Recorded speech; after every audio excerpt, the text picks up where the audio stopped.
Hello friends. మేము ఇలా ఊరు బయట ఉంటాము. చూడండి, ఇండ్లు చాలా తక్కువున్నాయి. ఇక్కడ ఎక్కువ చెట్లు, పక్షులు చాలా బాగుంటది.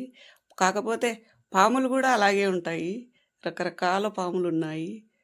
చూసుకోవచ్చు. ఆ ఊరు బయట ఉంటాం గాబట్టి ఇలా చికెన్ తెచ్చుకుంటాము ఒకేసారి. టౌన్‌కి వెళ్ళాలి. సరసారికి వెళ్ళి పోయి తీసుకురావలేం గదా!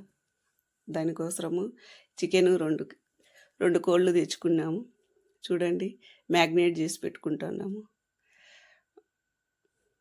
ఉప్పు ఉప్పు వేసినాను. పసుపు ఇవన్నీ వేసి కలిపి ఫ్రిడ్జ్‌లో స్టాక్ పెట్టుకుంటాము. ఇప్పుడు మ్యాగ్నేట్ చేసి పెట్టుకుంటాము ఇవన్నీ. తర్వాత బాగా కలపాలి. సాల్టు, పసుపు వేసి ఇలాగే బాగా మ్యాగ్నేట్ చేసేస్తాము. ఇలా చేసిన తర్వాత ముక్కకు బాగా పట్టించాలి. కాకపోతే ఫ్రిడ్జ్‌లో పెడతాం కాబట్టి మేము ఒకేసారి తెచ్చుకుంటాము.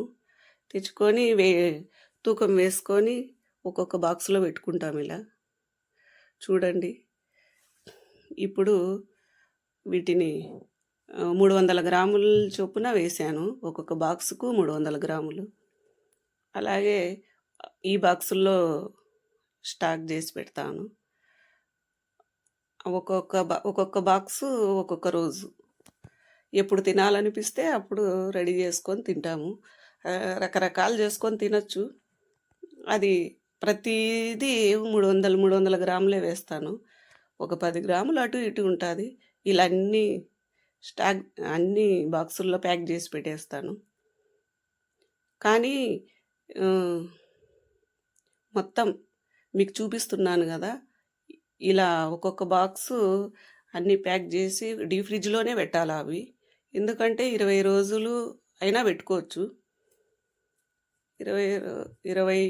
25 రోజులు కూడా వస్తాయి. కానీ ఫ్రిడ్జ్ ఆఫ్ చేయకూడదు, డీప్ ఫ్రిడ్జ్‌లోనే పెట్టాలా. కానీ ఈ బాక్సుల్లోనే వాడండి, కివీ బాక్సులు. ఎందుకంటే ఇవి స్ట్రాంగ్గా ఉంటాయి. వేరే బాక్సులు అయితే పగిలిపోతూ ఉంటాయి. ఇలా మూతలు పెట్టుకోవాలా. పసుపు మెయిన్, వీటిలో బ్యాక్టీరియా ఏమి రాకుండా ఉంటుంది. ఇలా ప్యాక్ చేసిన తర్వాత మొత్తం డీప్ ఫ్రిడ్జ్లో పెట్టేస్తాము. చాలా బాగుంటుందండి. రకరకాలుగా వండుకోవచ్చు. తవా ఫ్రై చేసుకోవచ్చు. ఒక 1 అవర్ ముందు వాటర్లో వేసేసినామంటే ఐస్ అంతా పోతుంది. తర్వాత ఏమైనా చేసుకోవచ్చు.